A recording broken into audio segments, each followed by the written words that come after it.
Këto pamje janë marrë më 2 mars në Todd Modern Mills në Toronto. Është një seancë pikture me një modele, gjatë së cilës morën pjesë 5 artistë bashkombas, pjesëmarrës të ekspozitës Silent Poetry. Siç mund të na keni ndjekur edhe në telereportazhin ton të zgjeruar të para disa javëve, ekspozita bëri bashk 26 profesionistë dhe amatorë të arteve figurative.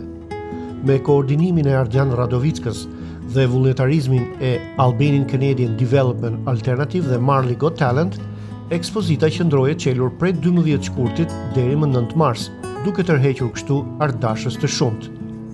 Në seancën me modelen e veshur me kostumin e malësisë, piktorët pjesëmarrës ishin Ardian Radovicka, Altin Muçiçi, Ermal Xhixha, Petro Dimitri dhe Frida Vokshi. Të pikturuarit në publik është mjaft sfidues, për shkak të trysnisë së kohës së kufizuar, por edhe sepse gjithçka kryhet në sytë e publikut, duke rrezikuar ndonjëherë edhe dështimin. Megjithatë, të 5 pjesëmarrësit e përballuan sfidën me sukses, duke dhuruar punime krejt origjinale. Mes tyre, modelja zgjodhi punimin e Ardian Radovickës, i cili për shkak të rrethanave punoi nga shtëpia duke qenë i lidhur me ekspozitën përmes kamerave dhe kompjuterave.